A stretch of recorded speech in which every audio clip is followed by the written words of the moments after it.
शाम का धुंधलका बढ़ रहा था। तकरीबन 7 बज चुके थे। बिरजू पैदल अपने कंधे पर अपना मिस्त्री का सामान उठाकर अपने घर की ओर बढ़ रहा था। पेशे से एक मकान बनाने वाला मिस्त्री है बिरजू, जो कि रोज़ सुबह चौक पर खड़ा होकर काम करवाने वाले मालिकों की राह तकता था। यही उसका अपने परिवार के लिए रोजी रोटी कमाने का एकमात्र साधन था। बीते 2 दिनों से वह एक बंगले की रिपेयरिंग का काम कर रहा था। वहीं से अपना काम निपटाकर वह वापस पैदल घर की ओर बढ़ रहा था कि अचानक हलवाई की दुकान पर नज़र पड़ते ही उसे अपनी पत्नी सुधा की बात याद आई। सुधा ने 2 दिन पहले ही उसे कहा था कि परसों अपनी बड़ी बिटिया का जन्मदिन है, भूल मत जाना, बच्चों के लिए कुछ मीठा लेते हुए आना। आज के काम की दिहाड़ी पूरे 450 रुपये मिली थी उसे। साथ में उसके काम से खुश होकर बंगले की मालकिन ने एक चॉकलेट का पैकेट भी पकड़ा दिया था, क्योंकि सुबह ही काम करते हुए उन्होंने उससे पूछा था कि घर में कौन कौन है आपके भैया। तब बिरजू ने मालकिन को बताया था कि उसके अलावा उसकी पत्नी सुधा और 2 बेटियां हैं, आस्था और आराध्या, और आज बड़ी बेटी का जन्मदिन भी है। तो आते वक्त उन्होंने बिरजू को चॉकलेट का पैकेट दिया था, दोनों बच्चियों के लिए। सेठ जी 250 ग्राम रसगुल्ले तोल देना। कंधे से सामान उतारते हुए बिरजू बोला और पैंट के अंदर की चोर जेब से रुपये निकालकर उसने हलवाई की ओर बढ़ा दिए। हाथ में मिठाई आते ही उसे ऐसा लगा कि जैसे उसने आस्था और आराध्या की लाखों रुपये वाली खुशी खरीद ली हो। दोनों को रसगुल्ले बहुत पसंद हैं। मन ही मन मुस्कुराते हुए बिरजू तेजी से कदम बढ़ाने लगा। उसे घर जाने की जल्दी जो थी, क्योंकि उसकी बेटी का जन्मदिन था, कि अचानक एक कपड़ों की दुकान देखकर उसके कदम रुक से गए। फिर सहसा ही उसे याद आया, जिस घर में वो मिस्त्री का काम करके लौटा है, वहाँ बंगले के मालिक के बच्चे भी तकरीबन उसकी बेटियों की उम्र के ही थे। बंगले के मालिक के बच्चों ने कितने महंगे कपड़े पहने हुए थे, और हाँ, दोनों बच्चों के पास मोबाइल भी था, वो भी अलग अलग बड़े वाला। और वो दोनों बात बात पर मॉम डैड जाने क्या क्या कहकर साहब मैडम को बुला रहे थे।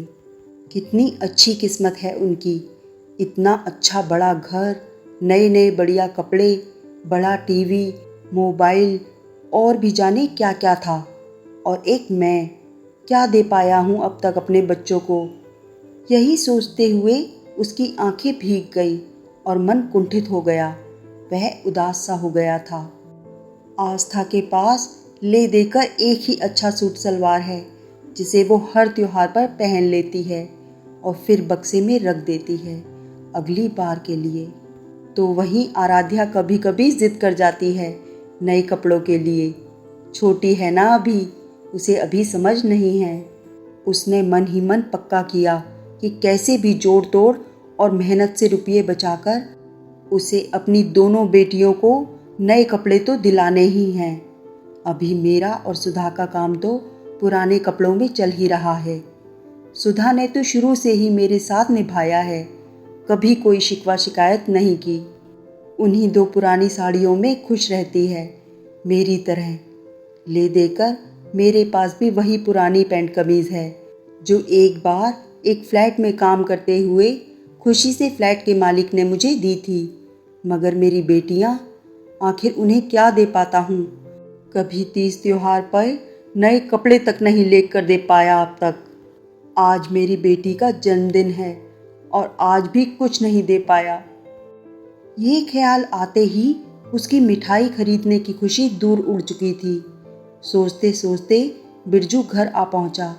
दरवाजे पर कदमों की आहट सुनकर रोज़ की तरह सुधा तुरंत बाहर निकल आई थी और रोज़ की ही तरह एक आत्मीय मुस्कान के साथ उसने बिरजू का मुस्कुराते हुए स्वागत किया।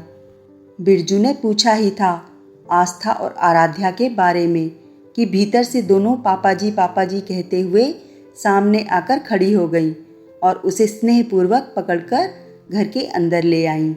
आस्था दौड़कर प्लेट में सजाकर पानी ले आई थी, तो वहीं आराध्या तो लिपट ही गई थी उससे। अचानक बिरजू की आंखों में आज दोपहर का दृश्य तैर गया।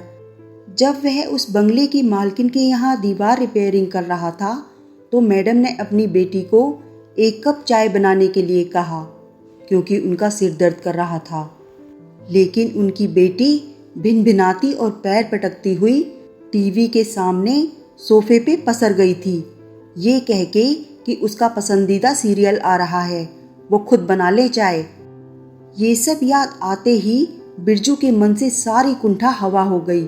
उसने मिठाई का पैकेट आस्था को थमाया और चॉकलेट का आराध्या को, और आस्था आराध्या को चूमते हुए कहा, जन्मदिन की शुभकामनाएं बेटा, ईश्वर तुम्हें हमेशा खुश रखे।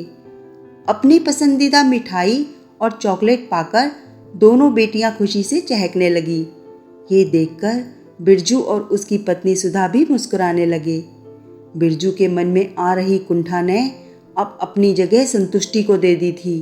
वो समझ गया था कि संस्कार और अपनापन ही असली धन है, जो उसके पास एक परिवार के रूप में भरपूर मौजूद है।